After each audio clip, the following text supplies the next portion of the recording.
Guys, it's Gothiccornila Sam, and today we are continuing on our Asagao Academy route, and we are going to reject the macaron in Jared's love. Jared scoffed. Why on earth are you on this route if you don't want my the macaron? I always pick that one. It makes me giggle. Okay. So, we're not rejecting Jared's love because we can't, and we wouldn't want to anyway. So let us, I need to move this up. There we go. Let us take the macaron and eat it. I took the macaron from his outstretched palm and immediately bit into it. The cookie part of the macaron crumbled in my mouth, the perfect combination of soft and flaky. There was something else too. Strawberries? He used strawberries to make the frosting. Actual real strawberries. I didn't even know that was possible. As I stood there, losing my mind to the macaron, Jared beamed and helped me stand. Ladies and gentlemen, she said yes. The crowd applauded and cheered. I chewed frantically toward my tween, savoring the taste of the macaron and the possibility of accidentally smiling with food in my teeth. Jared lifted our hands into the air and nodded at me, and we bowed together. Thank you all for coming. I hope you enjoyed the performance tonight. I'm so glad you'd be part of this, and have a good night. There was one last round of applause, and then the crowd dispersed into a clatter of murmuring and shoes on wood. Jared turned to me just as I swallowed my bite. Do you like it? Yeah. It's amazing. And to prove my point, I took another bite. Jared laughed. You have crumbs all over your face, and your clothes too. I looked down to see my blazer and skirt littered with flakes. I flushed. It wasn't my fault the macaron was so wonderfully flaky. Here. Jared leans toward me, brushing crumbs off my shoulder. The familiarity of it made my head spin, but he was my boyfriend, so this made sense. My boyfriend? You've got a little something here, too. With a glint in his eye, he stepped towards me. There was Jared's face, a soft brush, a hint of warmth on my cheek. When he pulled away, I was suddenly glad I still had my mouth full. I had no idea how to respond to a kiss. You're so cute when you blush. And all of that just for a kiss on a cheek. He didn't say anything else, but the implication was there. How was I going to deal with more? Practically certain my ears were smoking, I shook my head frantically. Jared laughed again as I gulped down the last of the macaron. He glanced up at the now almost completely empty auditorium. Only Satch, PBG, and Mai stayed behind. You better get going. I'd love to walk you back, but I have to clean this all up, and the students aren't allowed in here after a show. Plus, it's past curfew. I checked the clock on the back wall. Past 9 already? You go home. I'll see you tomorrow, okay? But Jared had already walked away, but was now gathering his supplies. I wanted to help him, but Satch tapped my shoulder, and I nodded to the exit. Outside, PBG, Satch, and Mai began to celebrate. Yeah! 3 cheers for a job well done. I knew you were in on it. Mm-hmm. Of course, anything for my best friend. Leave it to Jared to be so suave. Yeah. That's what I'm saying. That guy's a real entertainer. A real ham. As we stepped away from the theater doors, I hesitated. Guys, I'm gonna wait for Jared. What? But it's out late. But it's late out and past curfew. I'll be fine. I'll just be waiting at the door, so it's not like something's going to happen.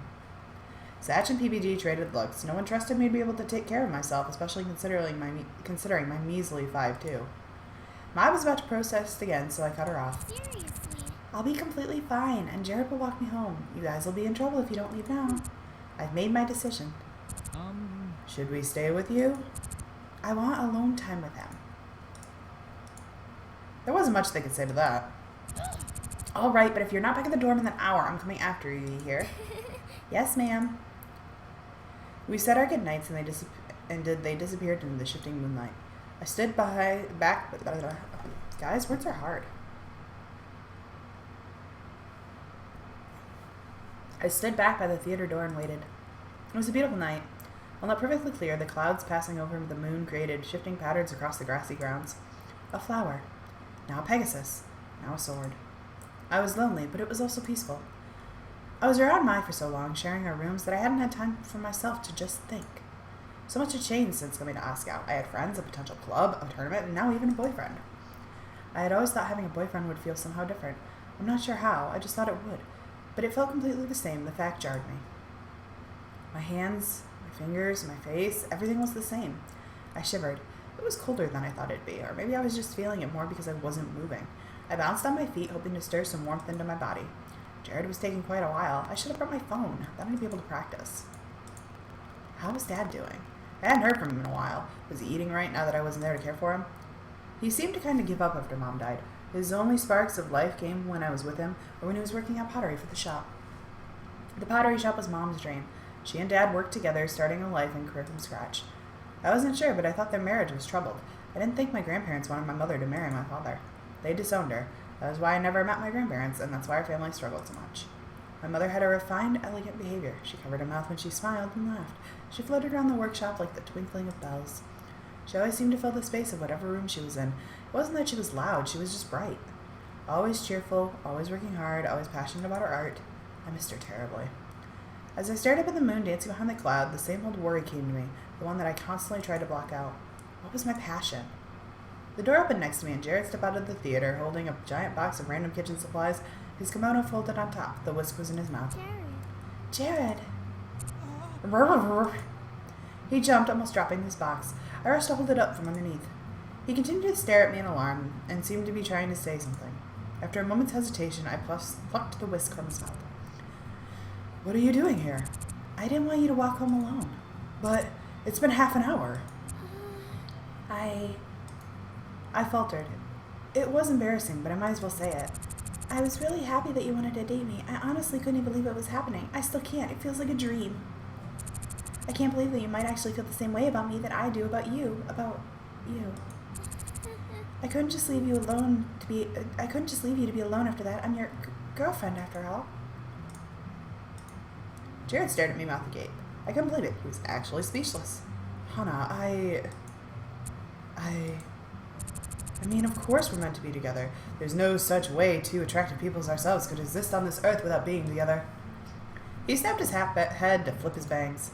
Something about it didn't feel right, but I was happy that he returned my feelings to care.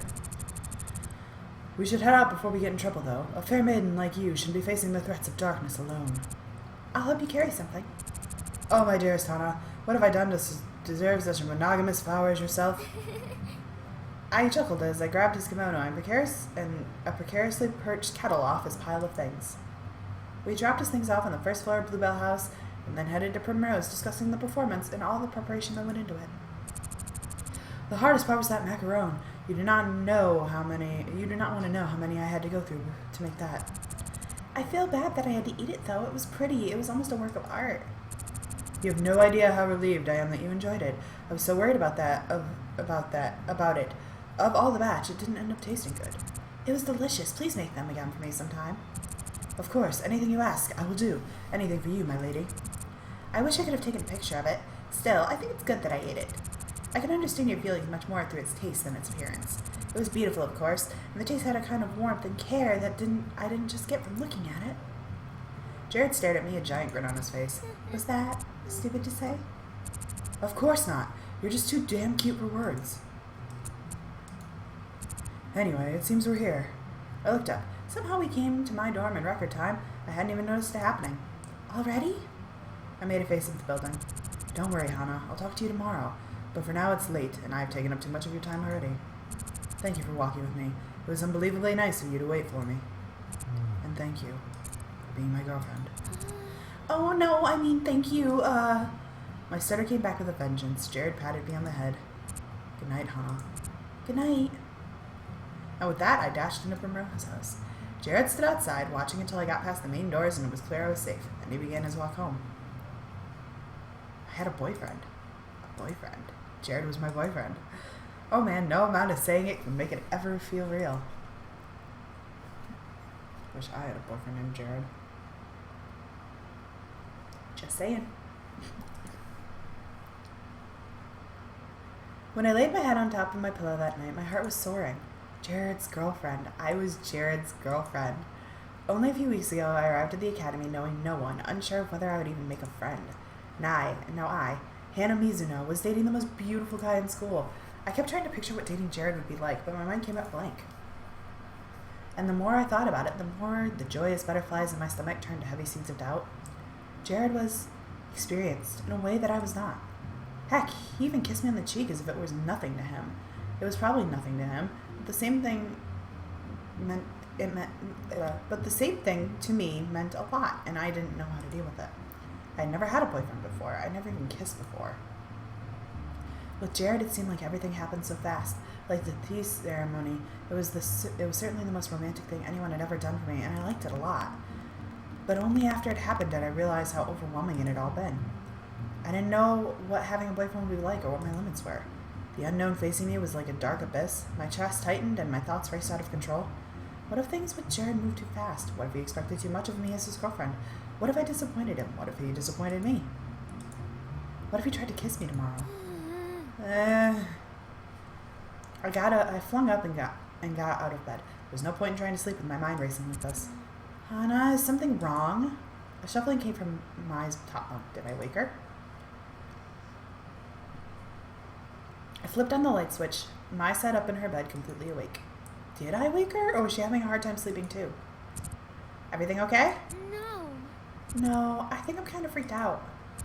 Freaked out? Why? Jared and I are so different. He probably has a really different idea of how a relationship will go. I'm kind of scared. Mai crawled down from the top bunk and plopped herself into mine. Okay, but you know relationships are two-way streets. It's not like you just have to sit there and let him do whatever he wants. You can tell him if you don't want to do something. I guess. Is there something else? I've never kissed anyone before, and he'll probably want to kiss me tomorrow. How am I supposed to... I see. Don't worry, Hannah. Just leave it to me. What? Yeah. I've got kiss coaching verification. Sit down. It's time for class. Can they please be a thing? Hannah and Mai, please make that happen. This scene makes me giggle in happiness. Yay.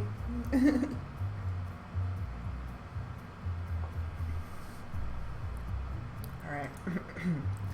I plopped myself into the floor in front of Mai. She grabbed a pencil off her desk and whirled to face me. Hannah, what is the #1 rule of kissing? What is the #1 rule? I don't know. Don't drool. Really? Wouldn't it be like, don't hurt? Say it with me. Don't drool. Mai walked me through the apparent cardinal sins of kissing. Don't bump your teeth together. Don't miss. Don't shove your tongue in his mouth. Don't even think about biting until you reach an advanced kissing rank. She tried to teach me where to place my hands, how to tilt my head, whether the lips should go above or below. Well, Jared's taller than you, so you'll probably go below. The whole thing made my head spin. The more she told me, the more worried I got. This was just too much to remember. You know, I can help you. Yes, do it. Help her practice. Do it. You know, I can help you practice if you want. What? I mean, it doesn't count if it's between friends, and then you know what to expect. Mai.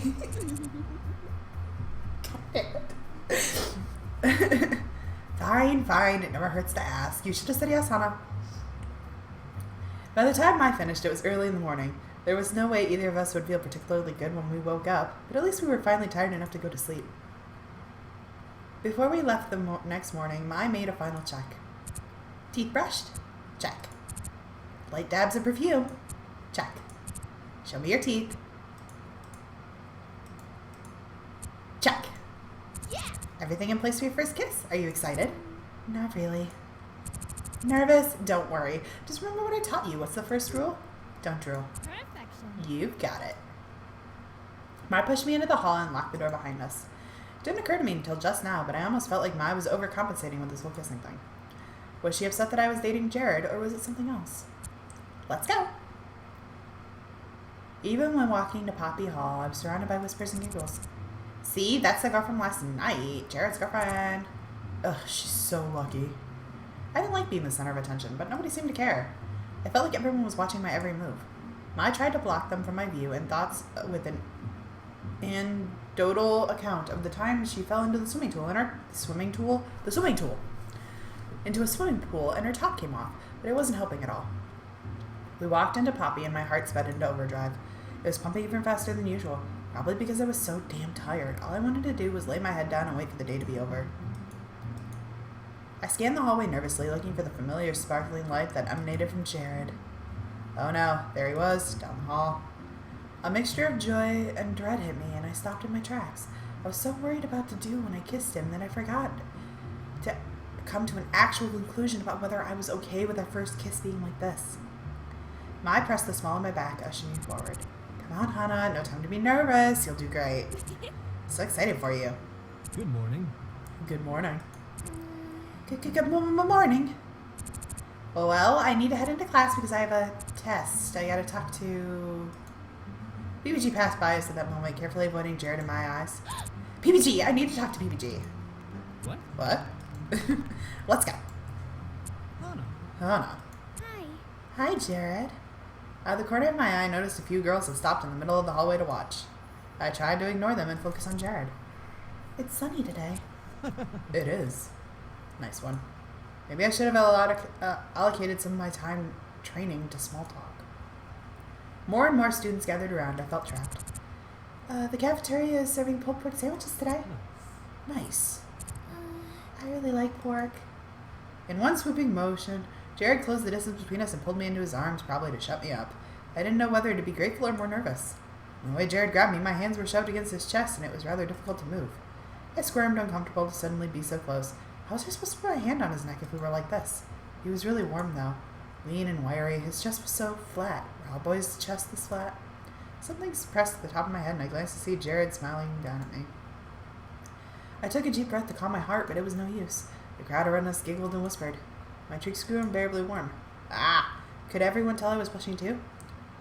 He was saying something to me, but I couldn't quite make out the words. I just felt his chin bopping against the top of my head. I grew more and more tense, becoming a plank of wood more than a human girl, but Jared didn't seem to notice. It would have been so bad. But I could feel 40 pairs of eyes staring at the side of my face. My mind was in overdrive. Suddenly, Mr. Satomo appeared to the left of us, and I exhaled a sigh of relief. Asagao had strict PDA policies. Mr. Satomo would disperse the crowd and save me from this hell. Oh, young love, as fleeting as the blossoms themselves, it's so nostalgic. He left. I lifted my horrified gaze to Jared, who had just been talking the entire time without a word getting through to me. Hana. I gulped. Then he started coming closer, and closer, and closer. He was really going to kiss me then? I couldn't get my hand up to his face. Now was I supposed to tilt? What was I squeezed my eyes shut. I couldn't do this. I couldn't do it. I shoved Jared away. He stumbled backwards, his hand flying up to his head as if I were threatening to shoot him. Gasp rippled through the surrounding crowd. Hana. What's wrong? What happened? I am sorry. Jared stared at me with an expression that could only be described as hurt. God, way to fuck it up, Hana. He approached me again in concern, grabbing my hand, but I jerked my hand away. I didn't want to. Somehow make it worse. The look on his face that told me that was the wrong move, too. I'm sorry. I forced my way out of the circle of disappointed voyeurs running to the next classroom. I sped to my seat, mine humming. That wasn't how I wanted things to go. Ma was staring at me, head in her hands. How'd it go? Not well. You didn't drool, did you? It's the #1 rule, Hana. I knew we should have practiced. I pushed him away. Oh. I don't think I'm really comfortable with PDA. It wasn't that I didn't like what was happening, but everyone was staring and everyone knows about us. I don't want this to be everyone's moment. I just want it to be mine. I wasn't thinking about us at all. I was just thinking about everyone else. I feel like it really messed up. Jared looked so disappointed. Maybe I jumped into this too soon. Hana, relationships aren't about pleasing the other person. They're about learning more about yourself and someone else. You want to take things slow, tell him. Jared's a good guy. I'm sure he doesn't want to make you uncomfortable. I'll support. Just be honest. If you like him, he likes you. If you focus on that and you remember how you feel, you'll be fine. I nodded. It wasn't like Jared and I were exactly suited to each other. Maybe we didn't make sense as a match, as so many girls had helpfully pointed out. But he picked me, didn't he? I liked him. I wanted this to work out. I wanted to be a good girlfriend. I'll try to talk to him. Being honest is probably good, I think. Mai nodded and turned to her book. I spent the rest of the morning's class drilling the coming conversation in my mind. I was sure Jared would understand, but it didn't make the wait any easier. With a hard, beating heart, I carried my food to the normal boots table. It would be best to talk to him now, before I let the issue steep too long. But I still wasn't even sure what I was going to say. Ugh, this was the worst. Hana. Hana! At some point, I sat down at the table. When he finally had my attention, Gerard smiled. I was just saying, we're all going to have to look out for you now. This guy's a dog, isn't he? I still can't believe you picked him, of all people. He laughed, and after a second, the rest of the guys started laughing too. The laughter was short and stilted, and I realized something was off. Actually, I wanted to talk about that. It's not a big deal that we're dating now. You guys shouldn't treat me any different, and you shouldn't treat Hana any different. Right. We know that. No, I'm serious. Hana is Hana. If I see any of you treating her like Jared's girlfriend, I will tack you with a megaton hammer. Is that a challenge? It might be. The two laughed, and Jared sat down again. That must have been weighing on their minds. I didn't even think about how our dating would affect the group. Was it naive to think that nothing would change? He glanced at me and smiled, his eyes crinkling at the edges. I smiled hesitantly back at him. It was nice to know he was looking out for me, but I hadn't considered this. There was just so much I hadn't thought about. Alright, and that's actually where we're going to end this episode. Thank you guys so much for watching. If you like what you see, please leave a like, comment down below. And I will see you whenever I see you. And I'm stealing Moon's stuff again, so let's not do that. And I will see you in the next video. Bye!